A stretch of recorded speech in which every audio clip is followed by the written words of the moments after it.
Madame la ministre. La parole est à Monsieur Xavier Paluziewicz pour le groupe La République En Marche. C'est pourtant pas compliqué, merci Monsieur le Je Président. n'ai pas écorché votre nom, cher collègue. Non, ça a été, très bien, merci. Mais j'ai l'habitude.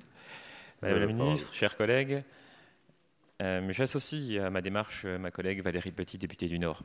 L'entreprise adaptée permet à un travailleur handicapé d'exercer une activité professionnelle dans des conditions adaptées à ses capacités.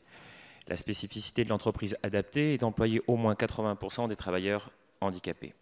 Ces derniers ont le statut de salarié et sont soumis aux mêmes règles que les autres. La réforme des entreprises adaptées, qui entre en vigueur au 1er janvier prochain, porte à ce titre des évolutions majeures avec un objectif de recrutement de 40 000 personnes supplémentaires à l'horizon 2022. La réforme permet, tout en confirmant la vocation économique et sociale des entreprises adaptées, de faire évoluer leur modèle dans une optique plus inclusive à travers une plus grande mixité, une plus grande diversité des publics accueillis. Elle permet aussi l'expérimentation de nouvelles formes de réponse à l'accompagnement des personnes handicapées vers l'emploi, en facilitant les passerelles entre entreprises adaptées et employeurs hors secteur adapté.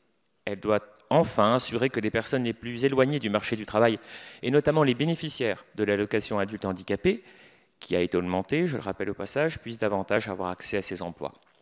Des questions subsistent tout de même de la part des dirigeants d'entreprises adaptées, comme Altereos de Tourcoing, et notamment autour de l'obligation d'emploi de travailleurs handicapés dans les entreprises ordinaires. Les équivalences d'emploi, ces unités bénéficiaires, réalisées par les contrats de sous-traitance avec les entreprises adaptées, les ESAT, je pense notamment à ces établissements situés sur ma circonscription, tels celui de Briey, Pienne ou encore de Villers-la-Montagne, ces ESAT et les travailleurs handicapés indépendants ne seront plus comptabilisés dans le taux d'emploi direct. Cependant, les dépenses engagées pourront être déduites du montant de la contribution de la GFIP. De fait, Madame la Ministre, quelles seront ces modalités? Ne risquent-elles pas de démobiliser les entreprises qui jugeraient préférable de payer leur complète contribution à GFIP? Quels intérêts auront-elles à travailler avec le secteur adapté et protégé? Je vous remercie. Merci, cher collègue. La parole est à Madame la ministre du Travail. Merci d'attirer l'attention sur ce point très important. Il y a 500 000 personnes en situation de handicap à Pôle emploi. Ce sont 500 000 personnes qui veulent travailler, qui peuvent apporter des choses aux entreprises et qui veulent pouvoir prouver qu'elles apportent cette valeur. Et la population des personnes en situation de handicap connaît un taux de chômage qui est 2 fois plus élevé, plus de 18% que la moyenne.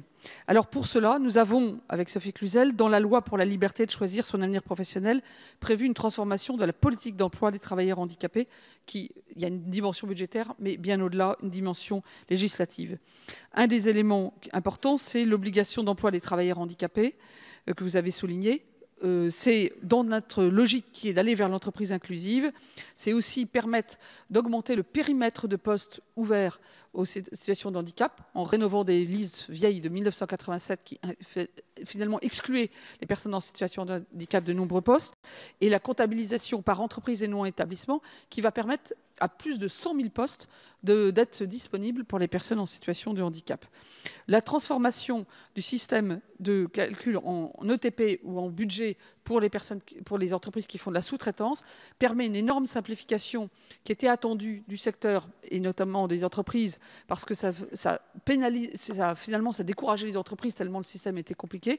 Là, ça va être très simple. C'est tous les salaires des personnes qui travaillent dans les structures type ESAT ou entreprises adaptées seront pris en compte dans la déduction des entreprises. Donc c'est ce qui aura dans le décret. Donc ça sera plus simple et tout aussi efficace.